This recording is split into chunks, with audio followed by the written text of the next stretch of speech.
Well, hey everyone, it's Amanda Radke back for another episode of the Heart of Rural America podcast, the show where we highlight great people doing inspiring things in their rural communities to make agriculture and this country stronger. I am in an interesting pickle today. I drove down to Missouri yesterday in anticipation of speaking at a Shelby County Ag Night here in, is it Shelbina? Or Yes. okay, Yes. I Yep. have to ask the locals. Shelbina, Missouri. And I'm very excited about this Ag Night. And I got down here, and this morning we had the really sad news that we had an ice storm and no travel advised. So we're going to reschedule the event. But, we're making lemonade out of lemons, and we're sitting here in the office at Ricketts. Where is it? Where are we at right now? So we're at Ricketts Farm Service in Shelbina. This is one of several locations. We have a full service feed mill, full service agronomy. So we run pretty broad ag retail. So Awesome. Well, so we're in the heart of rural Missouri, and I have two guests that were a critical part of planning the event and bringing me down here. So I guess just to kick off the show, and I'll let you either one of you introduce yourself, tell us who you are and what you do. Yeah, so I can go first. I'm Carrie Elsen. I'm with MU Extension, and my specialty is nutritional health education. And I'm housed here in Shelby County, and so this is one of the towns and communities I serve. Wonderful. yeah. I'm Jess Unterbrink. I'm originally from South Central Iowa.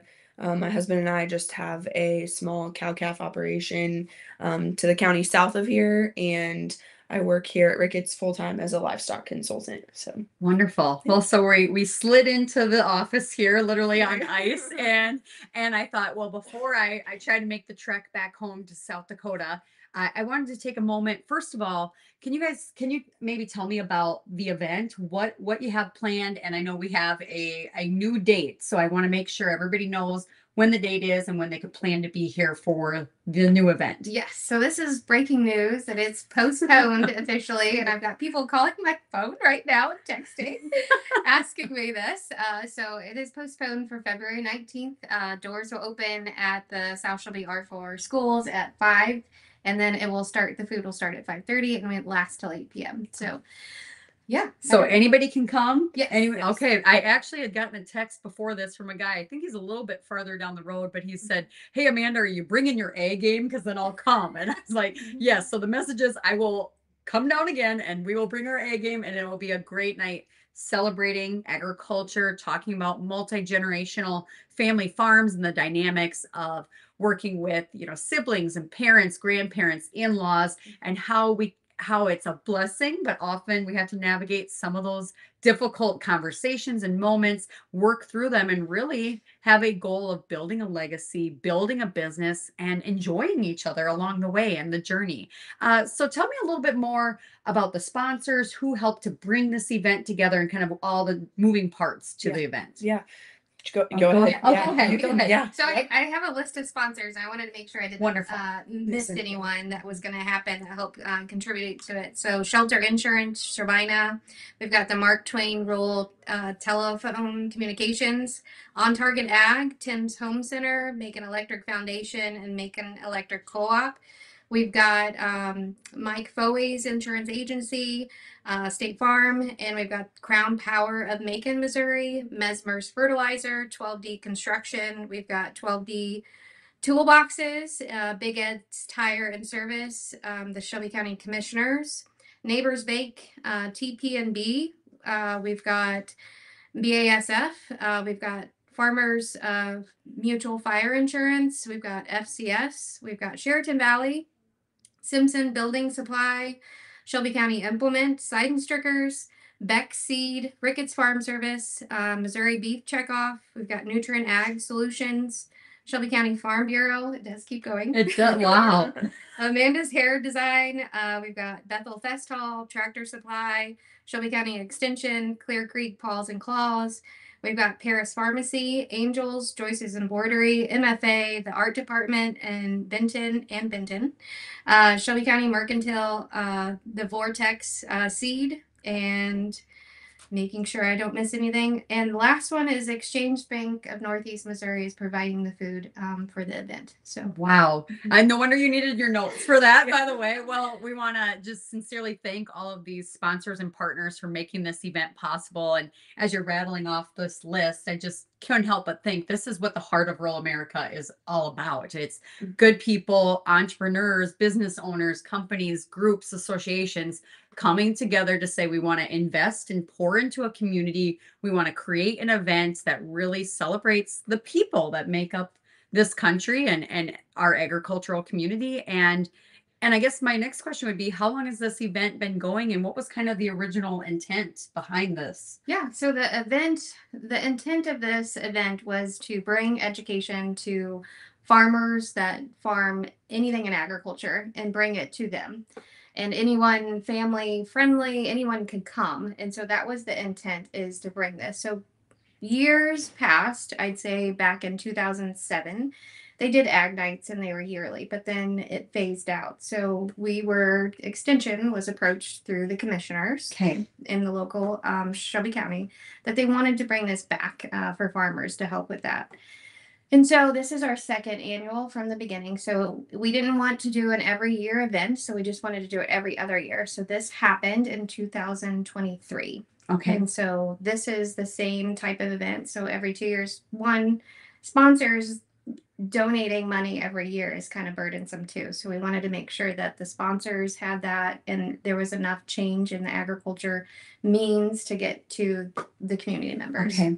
So that's kind of how it started, where it came from and where we are. I didn't know, Jess, if you had anything to add for that. Yeah, I think we just, we try to focus every other year so that we can stay on with current topics and current trends, especially within the industry. Technology is constantly changing. Mhm. The industry is constantly evolving. There's always something new to Yeah. talk about. So, picking important topics to discuss and that are of interest, especially within our community, I think is our biggest focus. So, So Also wanted to make sure that it was something for everybody. So Yeah. not everybody has livestock, not Mhm. everybody has Right. crops, not everybody has a different technology. So we focus those topics by experts that are working in the field, like Jess sure. and yourself. And so that's how we tailor the workshop. Specifically, what do people want to know in rural Missouri, especially in Shelby County? And then we bring in the speakers for those topics. So it's kind of how it's created, and that's how we offer it. Sure. So what have been some of the past topics or speakers that have been covered over the years? So we have had, um, we try to keep it broad, so we base it off of like a livestock topic. We do an agronomy one. The previous year that we did this, we had an economics topic where he kind of dove into more like marketing and stuff like that. We did a women in ag focus topic, so the wives could come Sure. and not feel left out or Yeah. feel like they have to go to whatever their husbands are going Yeah. to. So, more specifically, I think just trying to keep things pretty broad. So, Sure. No, that's great. And well, I guess as we move forward, so we have a new date. Yep. We are marching on. We are. So I guess, is there anything you want people to know about, any final announcements before we switch gears here of kind of what they can expect, or how to maybe help spread the word, Yeah. maybe perhaps. So spread the word that the date is going to be the 19th. Okay. For sure. It's the same time, same place. We've Okay. already did an inclement weather forecasting for this event prior to it starting. Mhm. Amanda's going to be there. So, and We'll make it work. Yeah, all the other speakers have confirmed the 19th prior to this happening. So Okay. we kind of had a plan B already in the shoot. So we basically just have to start notifying everyone that it's definitely changed, but all the topics are same, all the speakers will be the same, the times will be the same, location. It's just the date. Wonderful. Well, as a side note, I got to pull it up. So this is what my week looks like now. So I might be crazy, but again, we just cowgirl up and get it done. So on February 17th, Tyler and I are hosting our first auction sale. You guys have heard about it. Radke Land and Cattle, Mitchell, South Dakota. You're all invited. If you're listening to the show, it'll also broadcast on DB Auction. On February 18th, I have to be on stage to speak, and don't ask me why I agreed to do this, but at 8:30 a.m.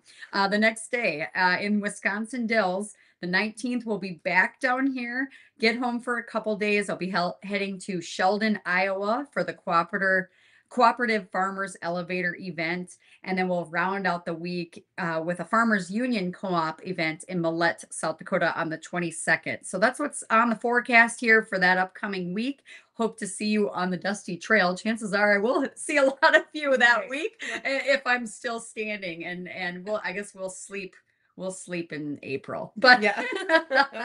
Hopefully you're not cabbing or anything. Oh, we definitely are. Yeah. So shout out to my husband. Yeah. He is managing the 4 kids, calving cows, and it's just how it goes. Yeah, so right, it's a good time. It's a blessing. Every time I hit the road, get to come to places like this, I just have to appreciate. I always pay attention to what does Main Street look like? Are there businesses that are robust? What is the community like? Are they pouring into the young people and encouraging them to create opportunities here? And one of the most frustrating things I see is and I saw it too in agriculture growing up, is outsourcing good talent and telling them in order to be successful, you need to go to a big city, you need to have this big corporate career, and you need to leave home. But it's a beautiful thing when you see these rural communities continuing to be innovative and creative and finding these things that keep people plugged in and hopefully keep that next generation kind of invested here too. Coming back. Right. Yes. So I want to switch gears a little bit. You're a cattle producer, Jess, and you have a lot of background in policy and the things that you're doing. So tell us a little bit about your involvement in some of the associations and some of the work that you're doing. Yeah. So I started off just being involved at a local level through our county affiliate with Missouri Cattlemen's. Every year we try to sponsor a young adult to go through Missouri's cattle. It's a leadership program, so it's called Missouri Cattlemen's Leadership College. So it's now a 2-year process. Previously it had been just a year process. So they go through different leadership skills, how to run successful meetings, how to be a successful affiliate, how to have successful scholarship nights, like that kind of stuff. And then we kind of took it a step further and went to DC, did some lobbying on some policy in DC, and at the state level as well. So went down to Jeff City, met with some legislatures down there. And like Carrie had said before, we've partnered on doing some May's Beef Month promotions. So we do that every year. We're going to be doing it again this year. So somebody else is going to be filling in for me, though. We have all the grants and everything applied for, but I'm actually having a baby at the end of April. Well, so congratulations. Somebody else is going to step in. Very excited. Yes, thanks. You might be a little busy. Yes, a little bit. Yes. Is this your first? No, it's our second. Oh, it's second. So I have a 2-year-old at home. Gotcha. So, yes. I think first was most life-changing, but if you add another one, you're like, what to do? I know. I feel like we are way behind, but I'm also just like, the baby will get here, we'll be fine. But the first one is very like, I gotta have this, and it's very I think structured. I don't mean to offend you, but I related to this. It was like the difference between a first calf heifer and like an old cow. I know what to do. I'm good. We're good. We've been here. I know what to expect. Yes. I know what to expect for sure. My husband in the hospital was like, well, typical rancher. Should I go grab the chains? I know, like, no, figures, please don't. We don't need that help. Yes, exactly. So, talk to me about this May Beef Month promotion, kind of how your role kind of ties into it all. So I'm happy to talk. So food insecurity with my role is a big deal. I kind of started extension in 2019, and the first question I got asked in my role was, were kids going hungry in our county? And so of course you look at the data and statistics, and then when you go talk to individuals throughout our county in different levels like schools and health departments, the overall answer then was 2019 was yes. So that's kind of what started my road down that food insecurity, and with talking to the food banks and collaborating and kind of pulling all the connections. Jess said, I want to do this Beef Month celebration in May. What do you think? And then out of that collaboration and that meeting that we had, I knew that the food banks were needing meat. Like, Yeah. They have They def- very poor sources of protein Yeah. and very limited sources of protein. Sure. So Yeah.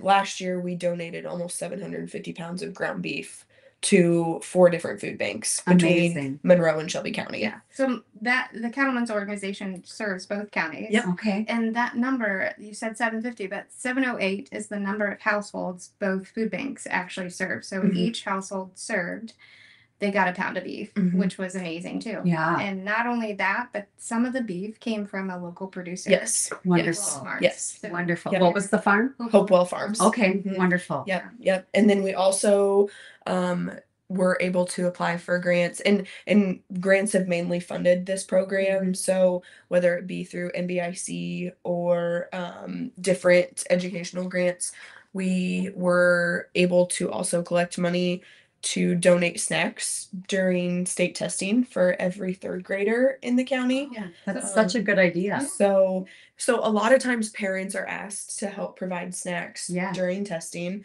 That is obviously a lot of stress on parents and teachers and Yep. trying to plan everything. And sometimes they're, not always the best quality, but Yeah. if we can get in there with a good protein snack, especially during some high stress environments for those kids. Yep. So we donated about 250 beef sticks to every 3rd grader in Monroe and Shelby County also. Okay. So That's we awesome. were able to do both of those last year during May's Beef Month, and so it was Yeah. a And good. it's just important to know that our health and well-being is being nourished in that aspect. Yeah. So it's being taken care of both at the adult level and kid Yeah. level as well. So it was a really good collaboration. I'm excited that they want to continue to do that campaign every year. Yeah. Yes. Yeah. No, and in so many ways there's a lot of parallels between what we do up in South Dakota and what you guys Yeah. do down in Missouri. I think the heart and the intention is very much aligned because Yeah. we've got I need to direct you guys to, but it's called the Primetime Gala in South Dakota. It happens every year. I think it's like their 10th one, maybe more. But they raise money to donate food to the food bank. So they get it to all 66 counties in the state of Wow. South Dakota That's awesome. of just to keep beef in those food banks. But I had done the weekend snack pack program before where the kids that are on free or reduced lunches get to take snacks home on Friday afternoon. But I had done a fundraiser to get beef sticks bought. But when I went to go dump off, the boxes at the donation center, it was like all junk food. It was, and I was like, there is no protein here. No. So it felt really good to be able to say, here's some beef sticks. This is some premium protein source for these kids when they're going to be eating, macaroni and cheese and fruit snacks. To really fuel their bodies, especially during like what our program was working with while they were doing state testing. That I think it's so important to know like how we function so much better with better quality of food that we have in our bodies. Just the overall wellness of that is so much. I think sometimes we don't think how important that is. Just that basic need and knowing that this is helping it, no matter if you see it or not. It really is. So. Right.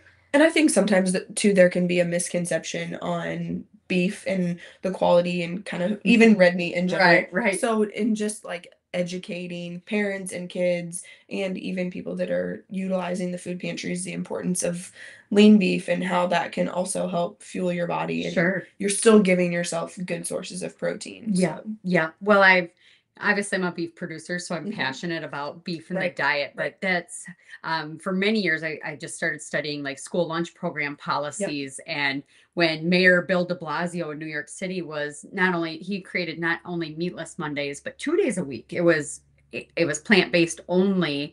And when I really started studying this, I got very upset because we know in this country, 1 in 4 kids goes to bed hungry at night. And in New York City, the Big Apple, 75% of the kids qualify for free and reduced lunches and 10% are homeless.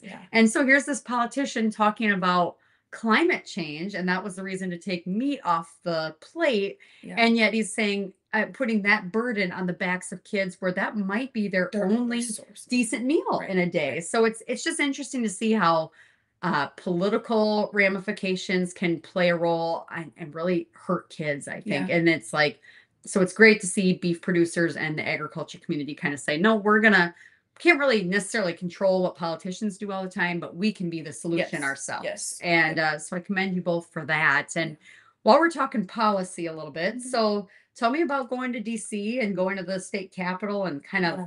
I guess maybe a few policies you were working on and what you learned or any advice Yeah. you have from that experience. Yeah, so it was a very eye-opening experience. I'm glad I was fortunate enough to have the opportunity to do it. I don't think I would have been able to without this MCLC Yeah. program. Um, Obviously a big policy that everybody talks about is eminent domain. Hmm. So we focused a lot on eminent domain. Um, at the more of the state level was black vultures, and I'm not sure if you guys are having issues with black vultures up No, there. I think educate it's me. so black vultures are different than just your normal redheaded buzzard vulture. Okay. So the black vultures will actually attack calves, live calves, fresh calves, and Okay. kill them. Wow. So we have a program through our Department of Conservation where producers can apply for permits to basically shoot and get them off of their Okay. properties. We're not seeing huge amounts of numbers this far up. Basically, if you go north of 70, there are a few numbers, but not like southern Missouri Okay. has. Um, so that was a big one that we focused on this year. A big one is going to be the waters topic. Okay. So making sure that the waters within our property are staying on our property. Sure. They're not trying to pump water off of our land and distribute it elsewhere. So waters, eminent domain, those are Sure. some big Well, ones. the eminent domain is a big one for me. I'm in Yeah. a battle that's pretty ongoing in South Yes. Dakota. So, in relation to eminent domain, what's going on in Missouri? That's kind of a hot topic on that. So the Grain Belt Express was a big one that people that kind of really ramped up some efforts with eminent domain. What was that solar or what was that? So it is if I understand it right, it's a mix between power, like the power lines and wind. Okay. But this year there's still a big fight with solar. Okay. So if you go up like north of Shelby County, there's a ton of wind turbines up in that direction, and they're also working on getting a lot of solar up in that area And they too. can currently use eminent domain in Missouri or no? Yes. They can. Okay. Yeah. Okay. Yeah. And so that's wild to me. And so when you went to DC to talk about that, what was the reception like? So it's it's very different than at a state level Mhm. because most times you're just meeting with the staffers. Yeah, right. So I think we maybe met with one or two actual legislators. So a lot of times, you're just visiting with the staffers. They're taking notes and ultimately relaying them to. So I think that's kind of a challenge too sometimes is you want to make sure that you that the right information is being relayed Right. because ultimately it is up to those staffers on what they decide to tell Right. or not to tell too. Yeah. So that was a pretty you make all these appointments to sit Yep. down with these legislatures, but ultimately it's kind of up to them if they decide they want to be there or if they send their staffers to be Right. there. Right.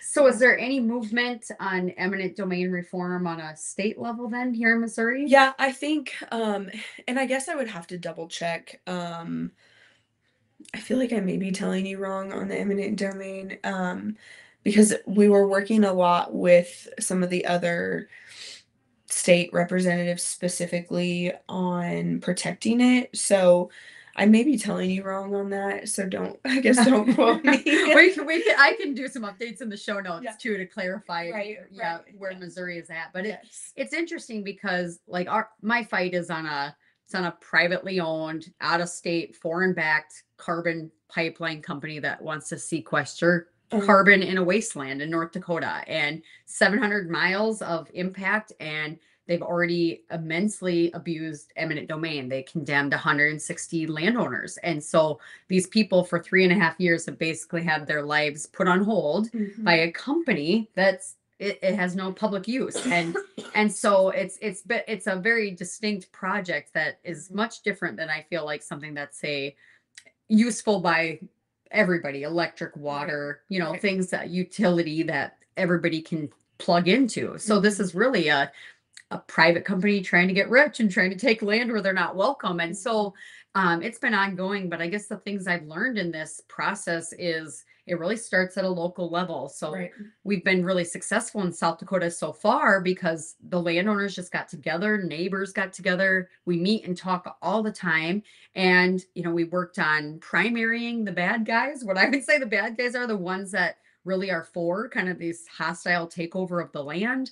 We changed the leadership in the capital, and it's all just taken time. So I get calls and emails on this topic every week. I got a call this week from a New Mexico ranch, and there's a project going through that would go through their entire property. Wow. And she's like, Amanda, what do we do? And so, but to my best advice, research, get knowledgeable on what the current laws are, what the lay of the land is, which politicians are just saying what you want to hear and which ones are actually following through with their actions. Right. And then you better start get organized. And it's been a long fight, and it can, in a lot of ways, it really can consume your life like you've never imagined. But the alternative is you're giving up the rights to your property. Right. And at the end of the day, I've been telling people you can advocate for agriculture all day long. You can talk about how great beef is or whatever it is.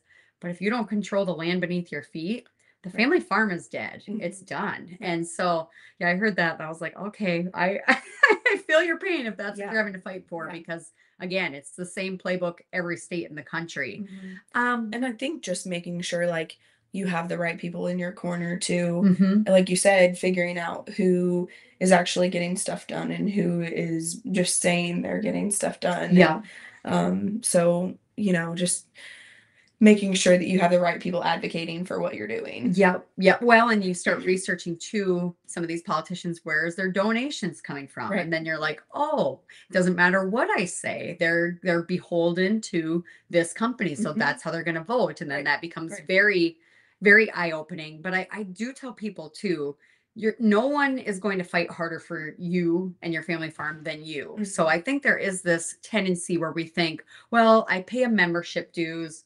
The leadership in the association will just take care of this for me. No, it requires you going and showing up. And that's what a lot of, I feel like, producers don't understand is, yes, you are paying your dues to be a part of Missouri Cattlemen's. Yeah. But what those legislators want to see is you at Cowboys at the Capitol. Yep. They want to see you. They want to hear your real stories. Yep. They want to put it into a real perspective. Yeah. Your lobbyists are there all day, every day. Yeah. And they see them. They know them. Yeah. They want to have those personal connections with you. Right. Oh, absolutely. My sister's a legislator now in South Dakota, but she's like darting and diving these lobbyists. They're everywhere. I don't want to talk to them. Right. They want the real people-to-people contact. The constituents. Yes. They want to hear your actual stories, how these policies are impacting your real life. And there's no more powerful story than but you got to show up. You got to participate. To show up. Yes. Which is easier said than done when you have kids and cattle and all the things. Right. So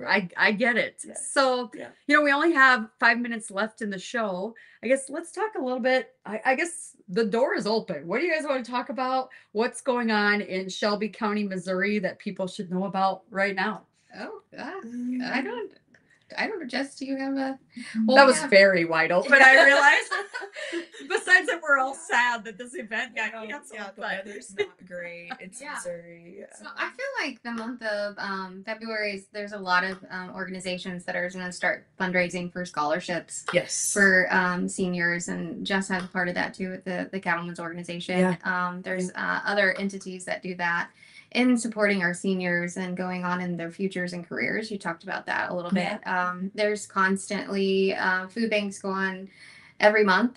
So there's constantly individuals constantly involved in that.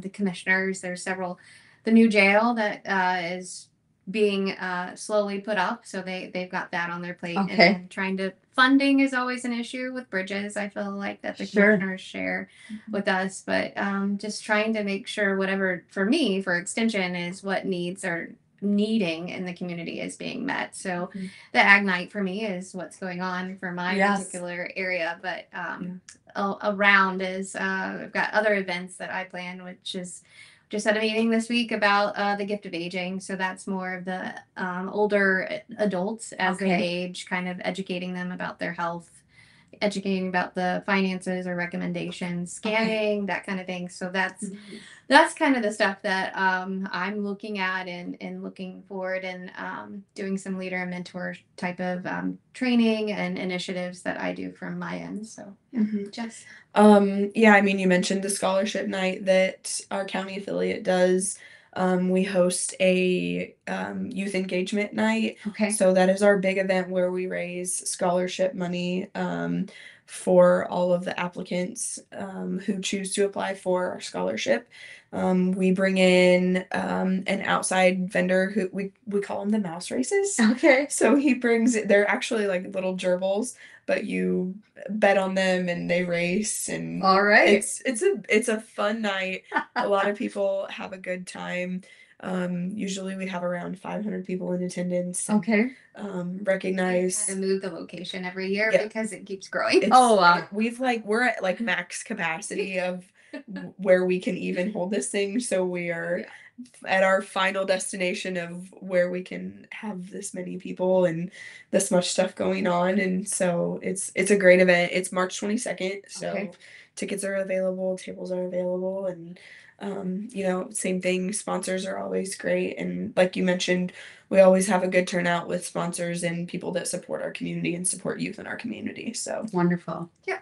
Well, speaking of support, I'm going to wrap it back to our event. Yeah. And I'm blown away every time we do different things and events, whatever it is. I'm blown away a lot of the times about how much support we actually get locally. Yeah. And it's just, if there's a need, I feel like the local, I don't know about your area, Yeah. but like that rural community just comes together and supports the they need. really step up. They really do. So I'm, even this event for the Ag Night, I'm blown away about how much support to bring you here. You know, that kind of thing that they've given. So, and it seems like with just so many other events that happen, that support is always there. It's just there. Yeah. Yeah. There's good people in rural America. I always say, no matter where I go, if I got into trouble, it would only take 1 or 2 calls and someone is dropping everything to come change my tire or help me out or get me in the direction I need to go. So if I slide into the ditch on the way home, I'll be calling you guys. Yes, send some recruits for me.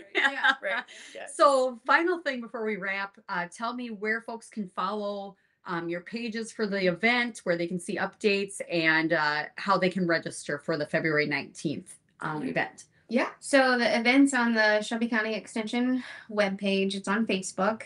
So that's where the event, it's an actual event and it's connected to our webpage on Facebook.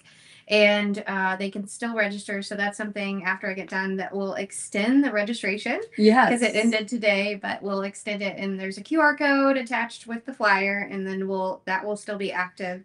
And they can call our office. So the office is 573-633-2640.